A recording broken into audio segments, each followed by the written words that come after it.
Amy Goodman, journalist, the host and executive producer of Democracy Now!, the largest U.S. public media collaboration and the only national radio and TV news show completely free of corporate underwriting. Goodman presents a range of voices often unheard in mainstream media.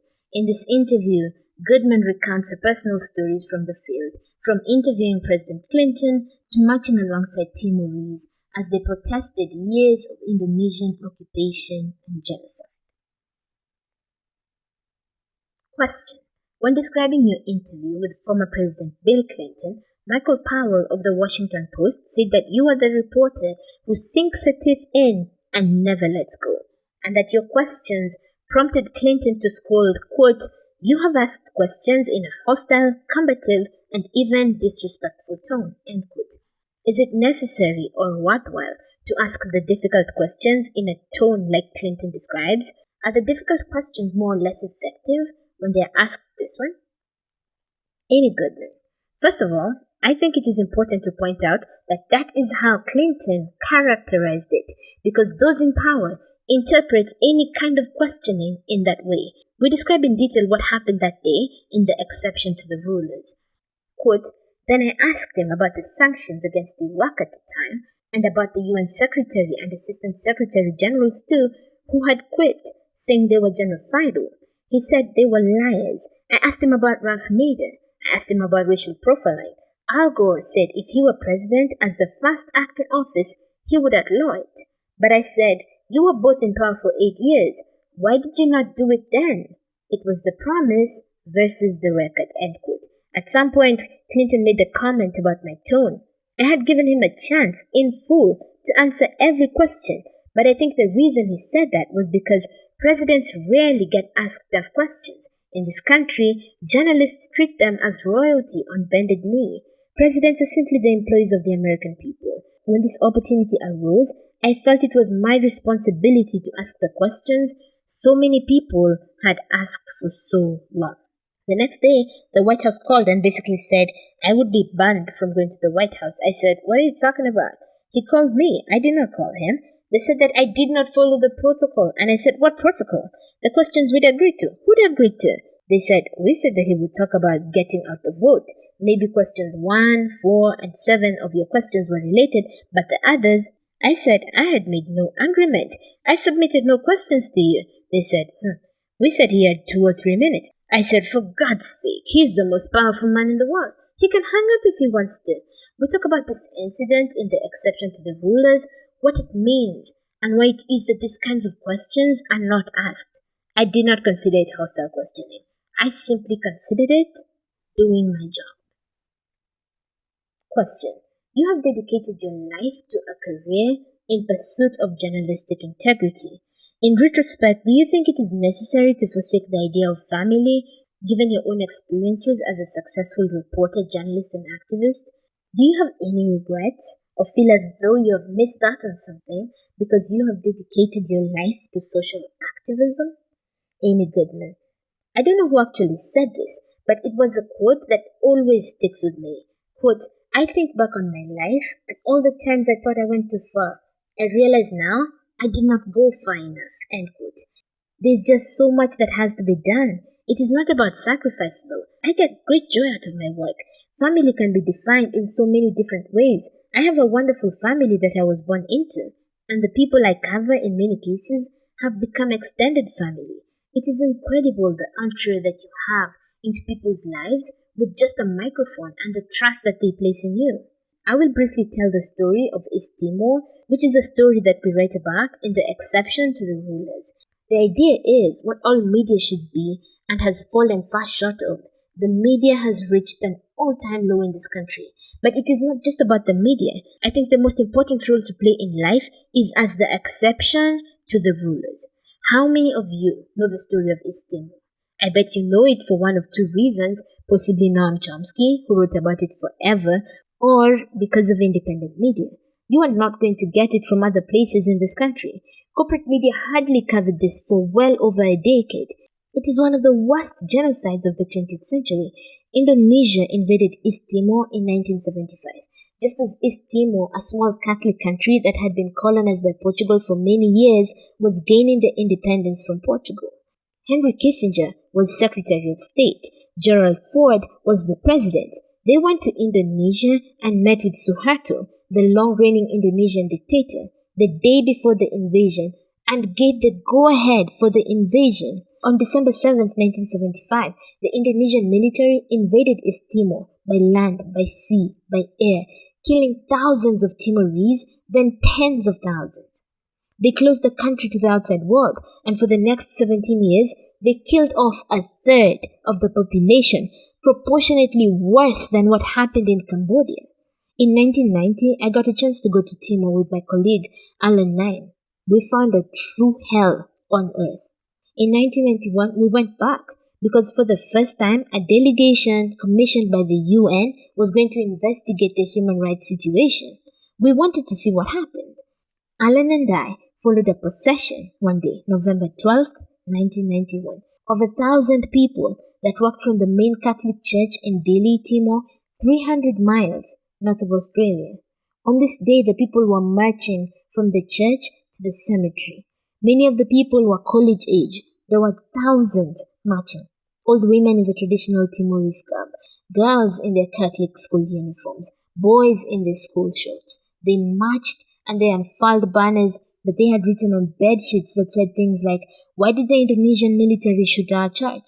They appealed to President Bush Sr. They appealed to the UN. They appealed to anyone to do anything about this killing field.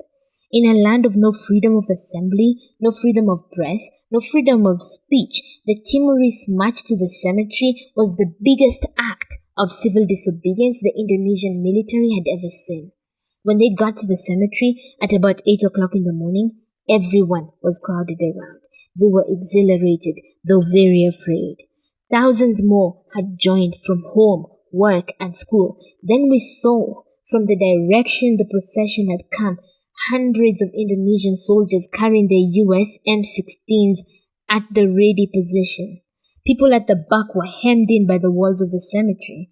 The soldiers marched up, 12 to 15 abreast. Alan and I were asking people, "Why are you here?" They would say, "For my mother, for my sister, for my brother, for my village that was wiped out."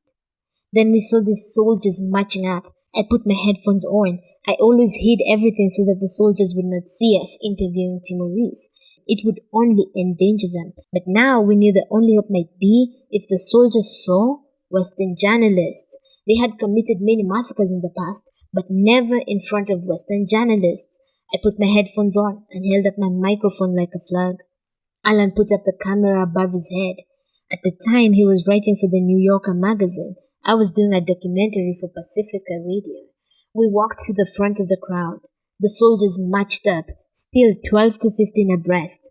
They rounded the corner. Without any warning, without any hesitation, without any provocation, they swept past us and opened fire on the crowd, gunning people down from right to left. The first to go down, a little boy behind us, exploded from the gunfire. And they kept on shooting. The soldiers beat me to the ground. Alan got a photograph of them opening fire, and then he threw himself on top of me to protect me from further injury. They took their US M16s and they slammed them against his skull until they fractured it. We were lying in the road, covered in blood. Timorese were being killed all around us. A group of soldiers came up and put their guns to our heads in firing squad fashion. They were screaming "Politique, politique," because to bear witness is political. They were also screaming "Australia, were we from Australia?" We knew what had happened to the Australian journalists in 1975 at the time of the invasion. They had lined 5 of them up against the house and executed them. There was one left. The day after the invasion, they dragged the last man, Roger East, who was reporting for the world, out of the radio station in Dili, the capital. As he shouted that he was from Australia, they shot him into the harbour. The Australian government hardly raised a peep about these killings, maybe because a few years later they would sign the Timor Gap Treaty with Indonesia, dividing up the oil spoils that belonged to Timor between Indonesia and Australia. Oil has been the source of so much pain in the world. As we lay on the ground, we said, "No, we're not from Australia, America, America." We were stripped of everything at that point, still lying in the road.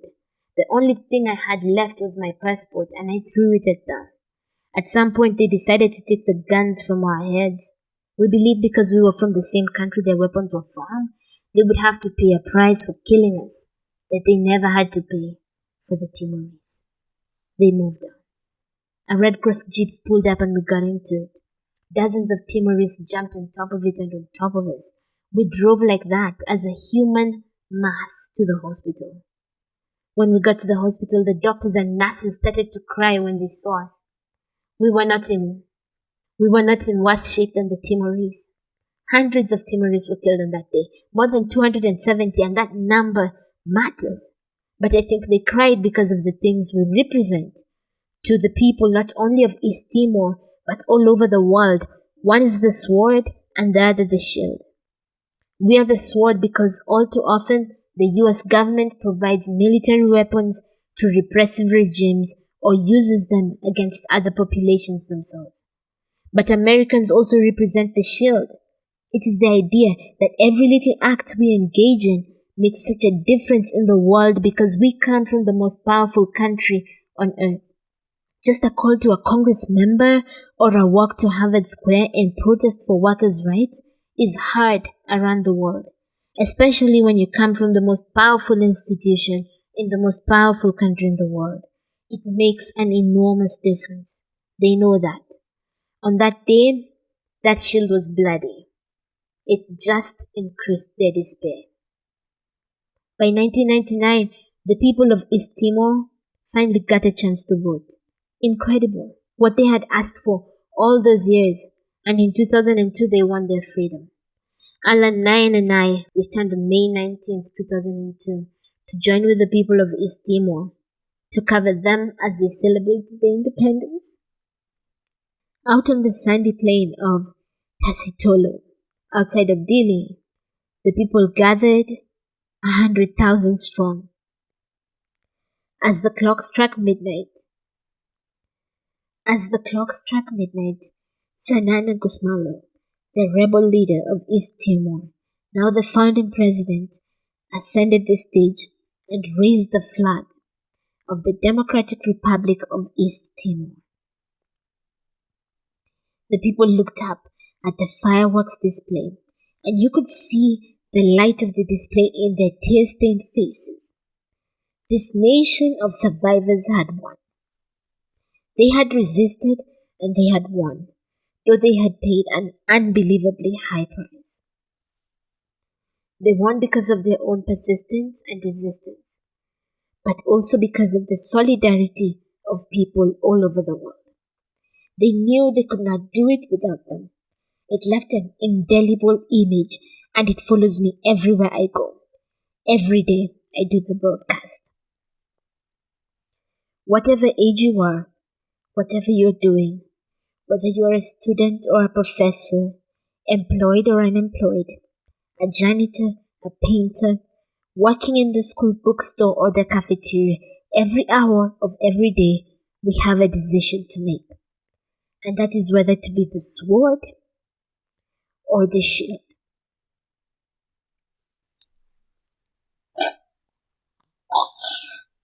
Oh my god, that was hard.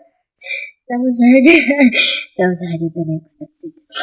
I wasn't expecting that. I was not expecting that. Whew. I was not expecting that.